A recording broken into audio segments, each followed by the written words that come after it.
What's up, FasCats? I'm Coach Elliott, Lauren de Crescenzo's coach, and on today's podcast, you're going to hear me have a coaching call with her.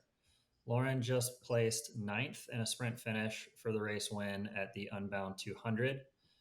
This year, course records were smashed as it was the most competitive field Unbound has ever seen.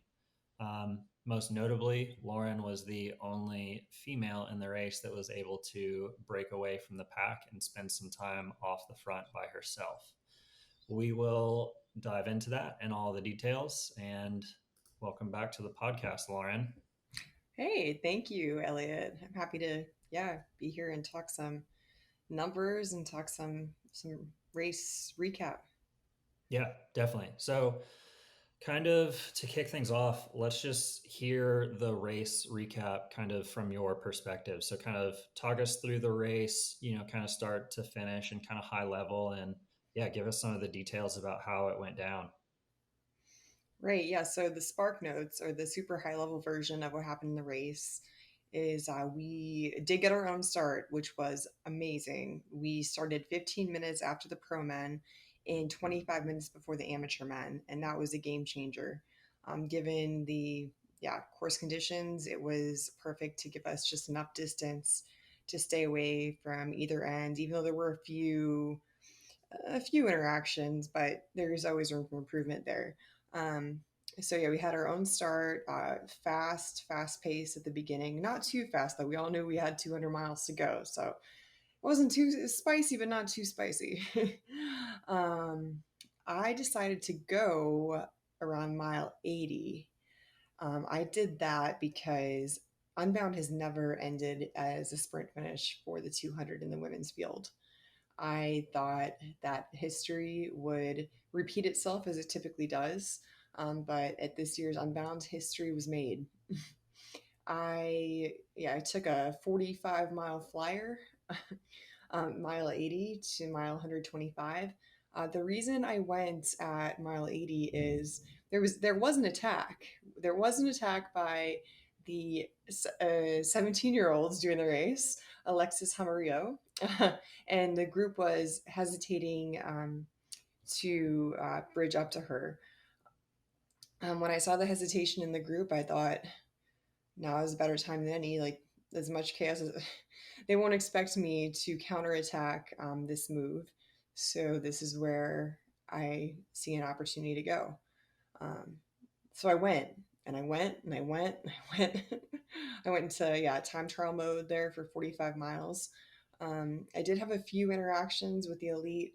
Met two interactions with elite men who had dropped from their pack, but I'll talk about that later. um, so I was caught by a group of 10 other women at mile 125. Um, and it was disheartening, but at the same time, I was like, the field is so strong. The field has gotten so much better over these last few years. Um, and once they caught me, we all rolled into the second aid station together, all 11 of us. It was fast and furious, which compared to the other times I've done Unbound was just insane. Like I maybe had stopped. I was only able to stop for about 20 seconds before I saw attacks going through the feed zone, which I immediately had to respond to. Um, and got back in the group. If you snooze, you lose. So got back up there. After that, the final climb at mile 175, we did it really hard. We reduced the group of 11 down to 9. And from there, it was very flat and fast, and there was really no opportunity to get away after mile 175. Um, Rolling on the pavement into town, it was also very fast. I did not have a good sprint. That well, I did not have great legs at the end of that race after my solo flyer and maybe some very low air pressure. But I don't need to come up with excuses. I placed ninth in the end, top 10, which I can be proud of. And yeah, I'm stoked with how much the women's field has, how much we've improved over the last few years. and was happy to be part of history. Yeah, nice. And the thing that we were kind of discussing too is that like the the move that you made, okay, we can kind of dissect it and talk about like the pros and cons and be like, well, what if we had gone later? Could you have held it to the win, or could you have held it to the line? There are so many like factors that kind of played into that. Yeah. And there are a lot of things like the course, the group dynamics and things like that. But the really cool thing I think is that like your attack probably really, what we had discussed like after the race was like that really made an impact on how the race played out after that. So, you got away, and that put a lot of pressure and kind of, fire into the group behind, and they started to increase the pace. Because you had what, up to a 3 minute gap at a certain point? Yeah, I got the gap up to 3 minutes. And Yeah. Which, yeah, like, a 3 minute gap over that type of terrain is, pretty impressive. And yeah, it just goes to show like the strength and the speed that you had through there. And yeah, I mean, how big was the group when you went off the front essentially? I would say between 25 and 30 Yeah. other women were So, there. that's much bigger than the group Right. that caught you. Right. And And when I was caught, I was happy it was not a group of 30. yeah.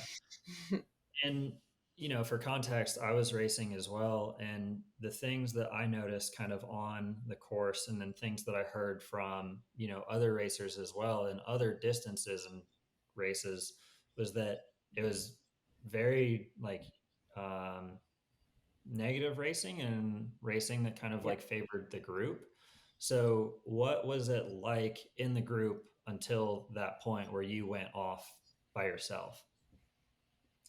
Yeah, I would say before that, I thought the racing was pretty negative throughout the day. There weren't many attacks, and everything kind of would be like immediately covered. And then the group was not like really working together, rotating fast. And yeah, just it reminded me a lot of road racing. Hmm. As a former pro road racer, I felt like Unbound 2024 was more like a road race than years past. And can we just take a moment to recognize that we have the first place winner of the 100 on the call? You're just like, oh, and I raced, but yes, Elliott won the 100. So Yeah. let everyone know Elliott won the 100. Yeah, so I was out there racing too.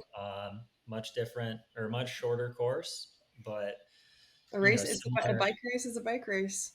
Yeah, and it was a similar dynamic. My race also finished in a sprint, and we were on a lot of the same miles that you were on, and I think that like there are things that I saw in our race that definitely impacted the way that our race finished, and it sounds like it was similar in your race. So like, for example, we had a group of 5 from about mile, I don't know, 70, 75, all the way until the finish. And you mentioned that at mile 175 there was the last real climb on course, which was that climb out of Like the Kalula lake Lake. Yeah, the lake Cohola. Cahola. And what I noticed after that was how, after that climb, the course was so fast and so flat, it was just Hmm. very, very hard to get separation from the group, and it really favored the group. Right. In the So, last 25 miles, there were about 300 feet of climbing. yeah, I I remember couldn't seeing believe that on it. my Garmin, and I was like, oh my gosh, this is insane. Like, it's going to be so fast, and there's just not going to be anything really to split things up. And Yes. I'm curious to hear how it played out in y'all's group for those final like 20 miles, because in our group, there were 2 riders that were just attacking left and right. Um, and I remember thinking, I was like, we're rolling these attacks and going like 30 miles an hour, but it's just so Mhm. flat and such neutral terrain that it really just favors the group. And as long as you can hold the wheel, it's going to be so hard to get away. Um, so it was pretty obvious to me that it was going to come down to a sprint finish. Yeah. Um, how was it in y'all's group for those final 20 miles? Like, were people attacking? Were people looking at each other? Was the pace like pretty, like evenly kind of distributed amongst the group? Right. The last 20 miles, 25 miles, there were no real attacks coming from any of the other women. I think we all knew that the race was going to come down to a sprint at that point because the group was just so fast. No one, no one had a chance, just being out there by themselves. I would say that we worked actually more cohesively than I expected. That's maybe like one of the first times we really had a pace line going. I think we were all just so dead that we're like, all right, guys, let's just get to the sprint. And we were distributing the work um, kind of evenly. It's also good to save the legs for the sprint. Yeah. um, And there's a component too that affects how that played out compared to like our race finish because you did double the distance. You yes. know, I can probably guarantee you, the riders in our group that were attacking, if they were nearing mile 200 rather than mile 100, like that could have been a very different finish. You guys might have been working together. Yeah, Yeah. that kind of, probably influenced it a little bit. Um, and one thing that we haven't mentioned yet was that, well, you referenced it, but we haven't mentioned it, is that you had a flat. Yes. So let's talk about that and talk about how it impacted um, the race. You can probably see it in my power file. Yeah, yeah, I did see it. I saw a little bit of a stop in between Yep. the two checkpoints. I was like, well, that's it. Well, that was it. Um, That's it. yeah, so I want to hear about that and then how it impacted one, your solo move off the front, your checkpoint, and then the finish as well. Yeah, for sure. It affected all of those things. Yeah, um, yeah, so my solo move off the front, I think I didn't mention as well, running into the men's race. I right. took a wrong turn, very, very briefly, but it probably cost me between 10 and 15 seconds, maybe more because I didn't get to carry the speed through the corner. Mm, The lead male had gone the wrong direction and, not really thinking that, someone ahead of me would be taking the wrong turn. I followed. Um, and had to yell at him to come back to the course. And and I lost crucial, like precious seconds right there. I'd worked so hard for that gap and like losing any amount of time. It's just like, it's huge. So that, I feel like that interfered with our race. Because who knows, if he wasn't there, none of that would have happened. Maybe I could have taken a different wrong turn, but maybe I would have stayed on course. And then my flat happens when I did like encounter another elite man who had fallen off the group, and I was had been out there for 2 hours on my own, and it's not against the rules, so I took like a few like minutes on the wheel and was trying to do some type of rotation, like briefly. And that is when I noticed my back tire was low. I could just feel my lack of air pressure. And then I tried to hit it with CO2 real quick, and it just did not accept air because I had my valve was clogged with sealant. So that kind of, and I had no idea. I was like, okay, that seems good. So I kept rolling um, there. But then I also have more question marks in my head. Had I not been trying to ride with somebody else, like would I have taken better lines? Could it have been like a poor line selection? Would I have done something differently? Because this guy also mentioned that the reason he was off the back was because he already flatted 5 times, which to me implies that he maybe wasn't taking the best lines. And I might have been blindly following him into some sharp rocks. So yeah, then by the second eight, I texted Factor. I said rear. I just said rear, and because that's all I could get out, I said rear. So they were ready with anything I could possibly need in the rear. So they had the electronic air compressor, ready to go, set to 33. They hit it, and this was all within 20 seconds. I was getting my Usui pack and all my food, and they hit it, but they didn't realize that, and I didn't know that the valve was clogged with sealant. So they sent me off because there were attacks flying through the feed zone. I saw Carolyn Schiff make like flying through the feed zone. I was like, I gotta go. There's the group. I gotta go. So they just let me roll. It was I measured like my air pressure at the end was 14 psi, which made it the race a little bit harder than it needed to be. But I feel like that really affected my breakaway because as soon as that happens, the group was there like within minutes. I felt, they were there within minutes between me stopping, going the wrong way, and having 14 psi.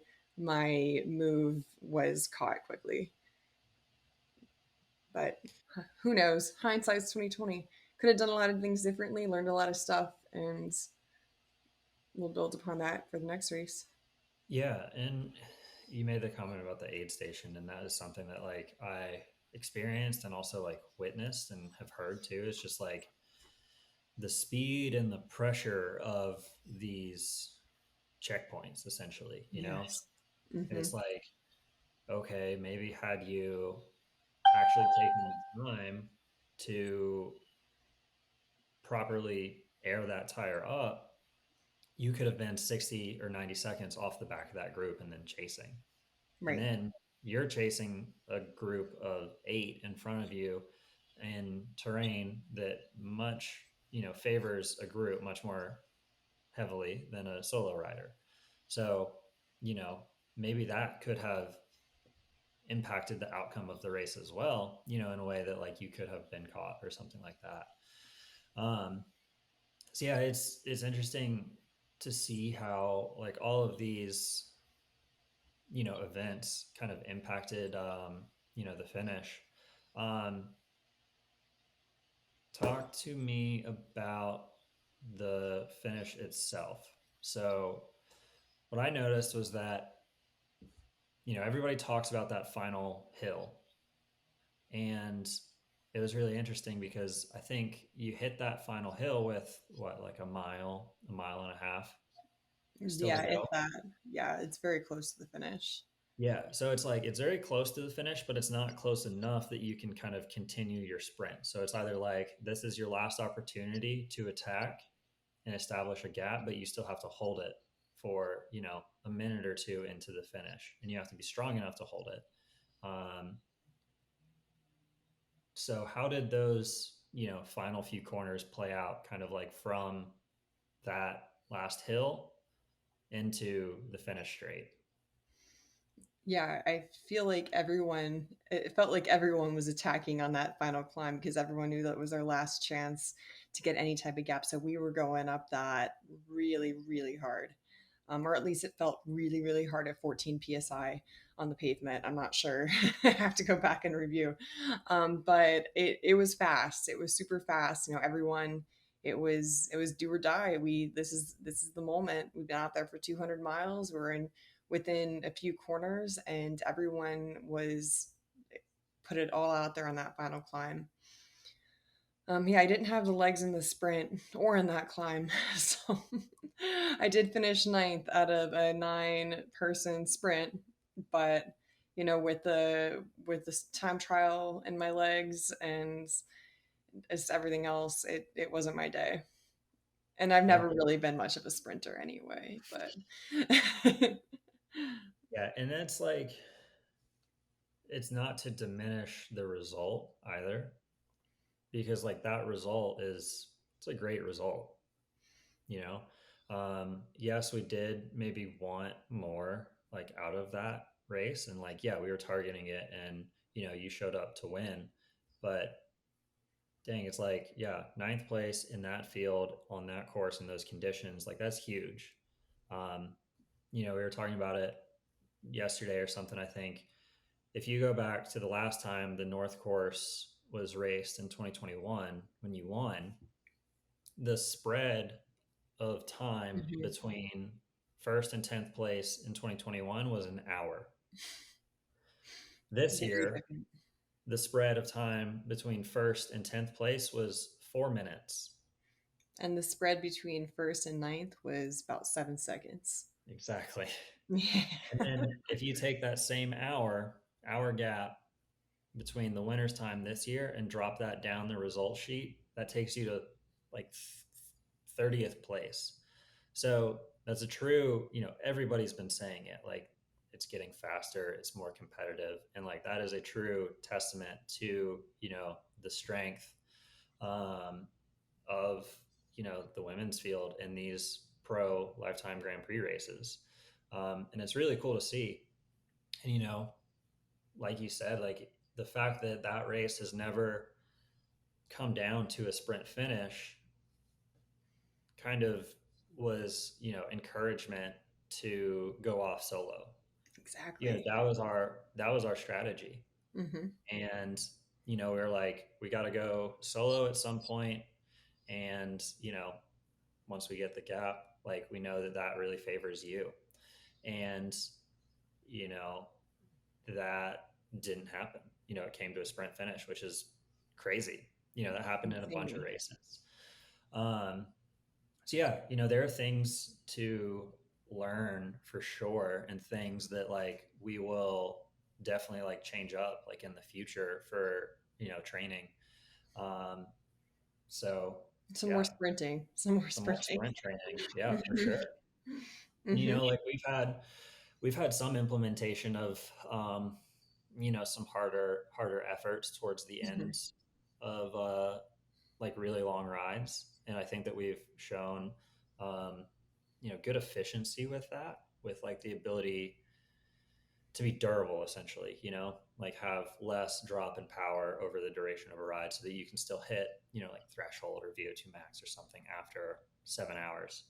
But Right. um, I feel like that showed just in my ability to hang on to that group after they caught me because yeah, they weren't going easy, but I still was able to, yeah, hang with them until yeah, the end. definitely. Because like on that course, obviously where you guys were in the race, the far north end of the course is a little bit rougher. Very. However, there were a lot of sections of the course this year that if you were in the wheel in the pack somewhere, you could be riding, you know, recovery pace. You could just be in the draft, chilling out, whereas the guys on the front are wasting a bunch of energy. Um, so yeah, there's a component of like, maybe we expended a lot of KJs out there riding by ourselves, but you know, you did it. You Yeah. got away. You're the only rider to be off the front. Um, I liked having a helicopter yeah, following me on my bike ride. It was pretty fun. we make a joke about it, but it's like, yeah, you got good like quote like TV time. Oh Uh, yeah. That was and my TV breakaway. yeah, flying the flag. And I think it's a true testament to your strength too, in order to do that. Um, I mean, I did go at a very difficult time. yeah, It was a very difficult climb. Um, yeah, I'm yeah, sure and you. you raced hard. You raced with heart, with grit, and the fact that you were able to kind of hang in there too after being caught, like you said, like that's tough. It's When you're very like, demoralizing. Like yeah, I when feel you're like like, I just like throwing the towel. I don't stand a chance anymore. Like yeah, and it's easy to quit at that point, both mentally and physically. um when you say like, I'm putting it all on the line right now, and this is the race winning move, you this know is it. and when you put the chips on the table, and then you get caught, you're like, well, dang, we still have 80 miles of racing to go, and like I've already you know burnt my matches. Well, in the back uh of my head, though, I was like, "There's still a chance." yeah, there was, There was a and chance. you hung in there, and you still kept fighting, and that's where that grit comes in. So yeah, Yeah. I mean, I wish. I know there's a coaching call. Had I had more than 14 psi, I yeah, yeah, that would have been cool. That would have been and good. that could have, yeah, That could that have helped definitely could me. have changed things for sure.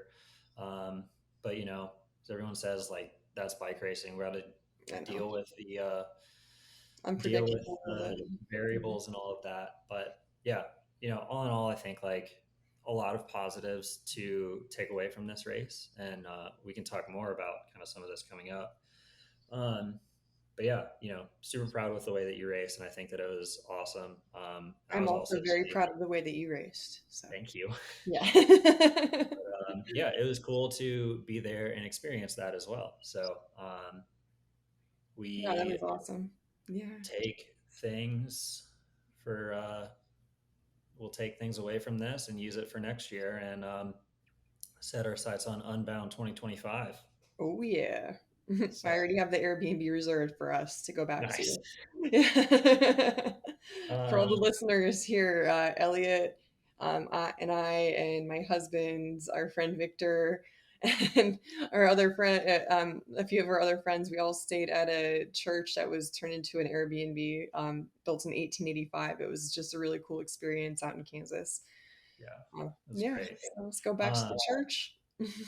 yeah, and speaking of that, I also wanted to take a minute to thank our friend, my athlete that I coach, FasCat, Victor Peck, because he's an athlete that I coach that lives in Lincoln, Nebraska. And when he saw that I was doing Unbound, he was like, "Hey, can I come, hang out for the weekend and support you?" And I was like, "Yeah, man, that sounds great." For full disclosure, like I'm just racing the 100, so I don't really need a lot of support. And he was still so excited to come down. Um, yeah, and he spent the weekend with us, and he was the rock star, the MVP of the Yes, weekend. he Washing jumped. bikes. He He did. was in the checkpoint, He did just absolutely everything. crushing it. Um, He jumped my mom's car. yeah, uh, he ate dinner, made breakfast, and he was was up just, at, yeah, he was up at 3:45 a.m. making me pancakes. yeah. Victor is the man.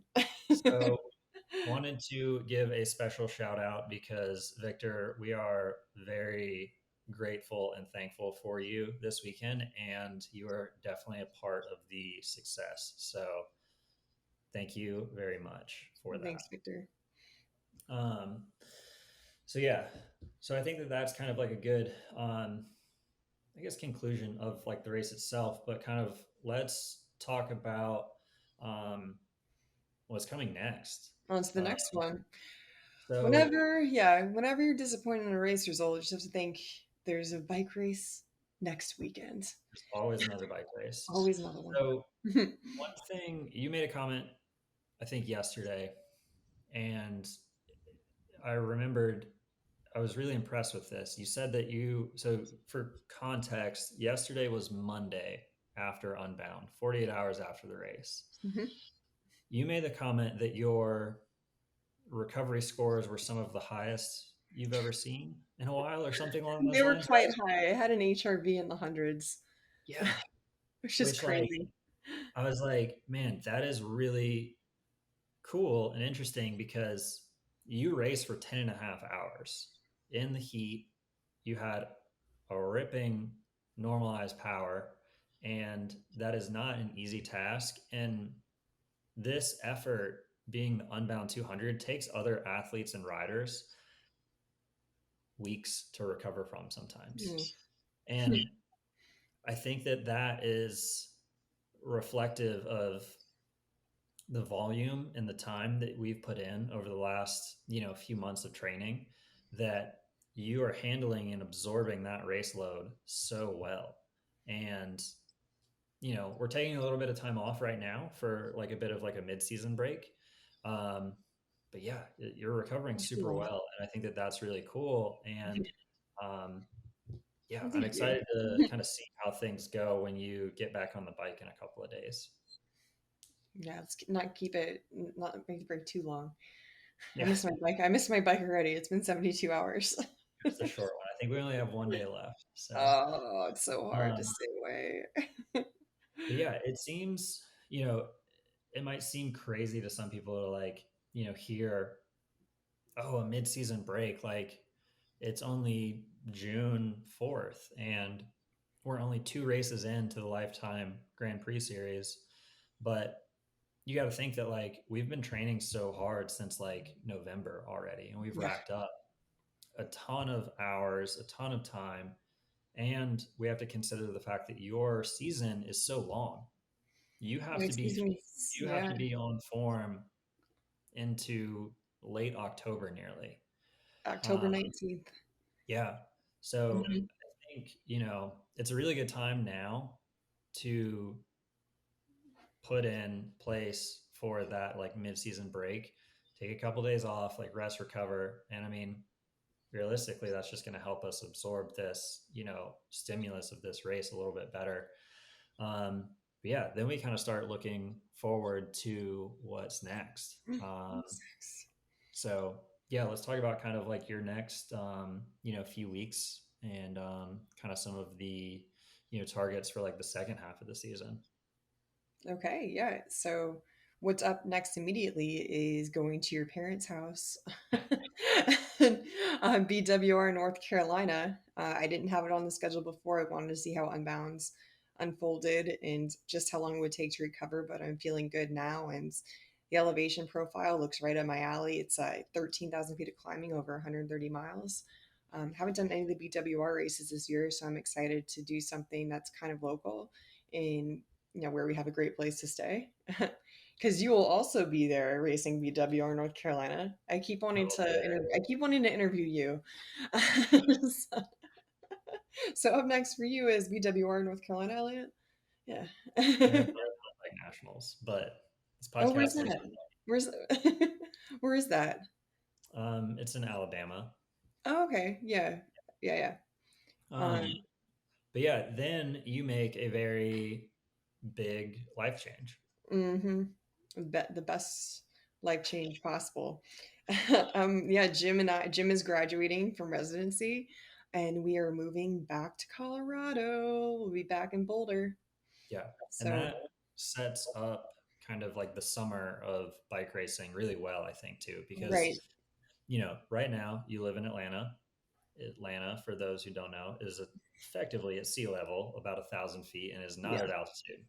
Um, Whereas the next big races in the Lifetime Grand Prix are at pretty high altitude with Crusher and the yes, Tusher and Leadville. Leadville, Um, hmm so ten putting thousand you, plus feet all day. yeah, and Hmm. putting you back in Oh Colorado, yeah, living at altitude and with the availability to ride big climbs like out your door, um, will be really nice and like work out really well for the progression right. of the training. Keep saying I'm going on a permanent altitude block. Yeah, That's the exactly. big And life we move. Yeah, and we know that like you respond really well to that, and like that type of training and racing just like naturally you're inclined towards because of like your past history like as an athlete, like um climbing, altitude, you're really good at those two things. So I'm yeah, from we'll have, Colorado, just going home. yeah, Mhm. exactly. My lungs, So I like to think that my lungs developed at high altitude when I was younger, like in my in my youth, my lungs developed in Colorado. So yeah. So yeah, we'll have a lot of time kind of prepping for that, and then yeah, we'll get back on the mountain bike too, for Leadville as well. which you are also doing. I'm also doing, Jim is doing as well. Jim is doing. We're gonna be at Leadville. Yeah, so maybe we can have some Leadville recon time included on the calendar. Absolutely. Maybe Victor can come make us pancakes. Can ask him. He'll be racing Breck Epic that weekend. Okay. So he'll be Oh, up that there. same weekend. Okay, maybe not for Leadville. Yeah. So No, okay. but I'm excited. There's a lot of big races coming up, and we're not even halfway done with the season. I know it, like that's the crazy thing about like your calendar is that like if we It's look at the very, year yeah. if we look at the year calendar, we're like, oh, we're halfway through the season. But if we look at like the race calendar and the race distribution within the year, Mhm. you're like, man, we're like a quarter of the way through the season. We haven't even started yet. Yeah. Um, But I but mean, I think that I typically get better as the season progresses.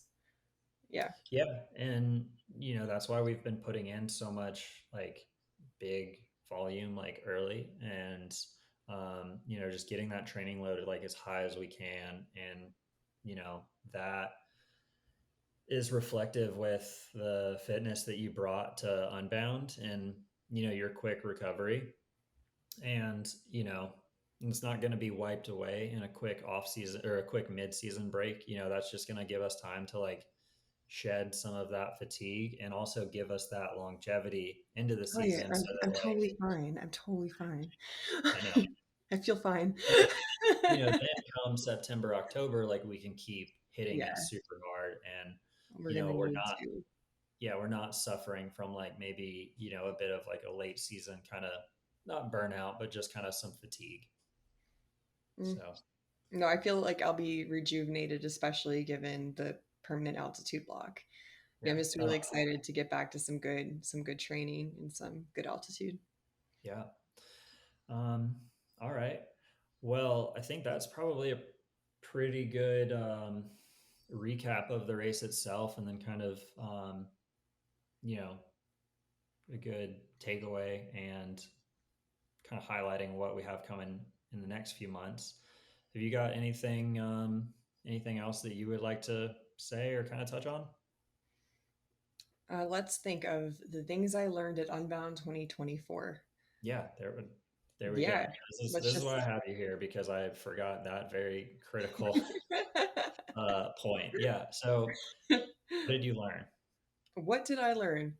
What I learned at Unbound 2024 is the look at the terrain, like evaluate the terrain, like look at it like a road race. That's I think I need to start looking at it like, does this favor group dynamics? That never went through my head. Never Yeah. in a million years did I think that the race would come down to a sprint over 200 miles. I should have been paying attention to how fast the group was rolling in the flat sections. I should not have underestimated their ability to, um, yeah, catch me over 200 miles. So I think I just need to maybe look at the race a little bit differently. With the flat, I should have taken more time at the aid station. I Mhm. shouldn't have, yeah, I should have just kept my cool and thought about it more. And I should have made sure I had enough air pressure to continue the next 80 miles of the race. It may have cost me like, you know, 20, 30 more seconds, but it would have been worth it.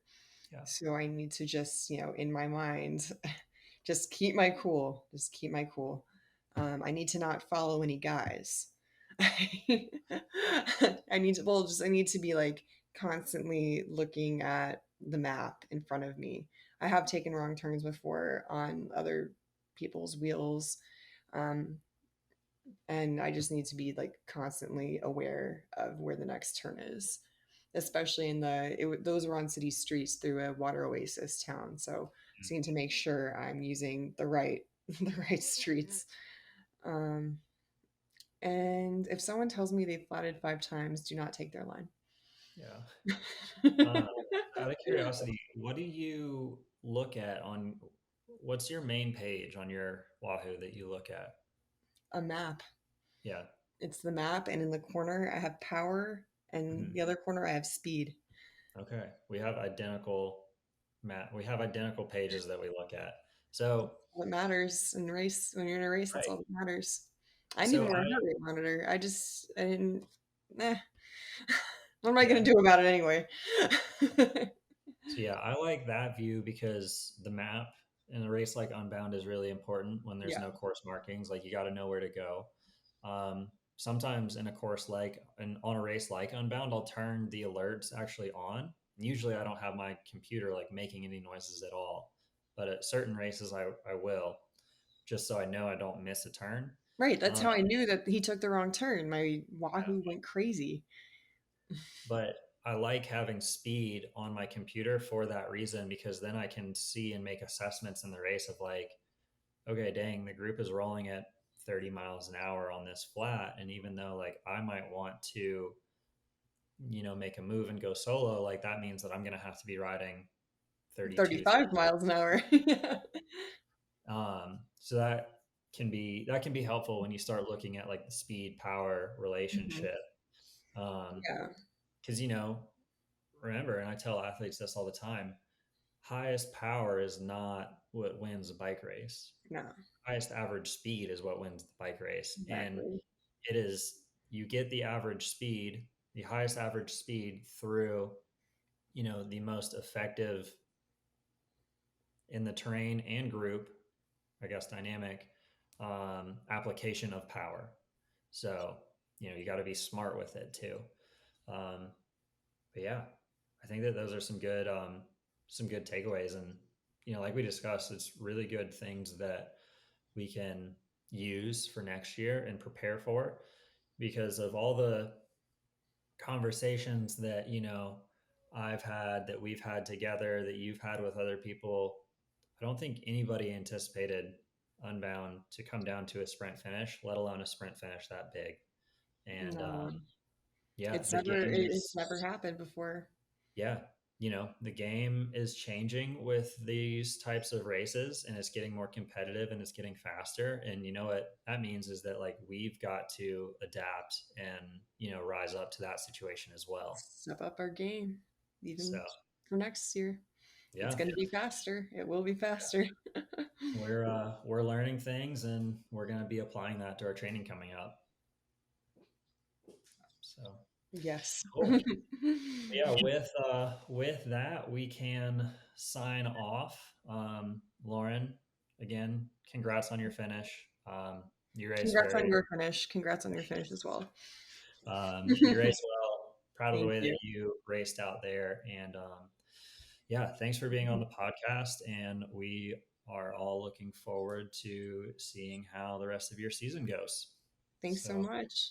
yeah, we'll talk to you soon. I'm proud of how you raced out there as too, Elliot. Thank you. And So I'm excited to see how the rest of your season goes too. for All sure. All right, we'll right, now talk to let's you switch soon. over to the part where I interview you. No, I'm just All right. kidding. Bye, Lauren. All right, bye. Thanks, Elliot.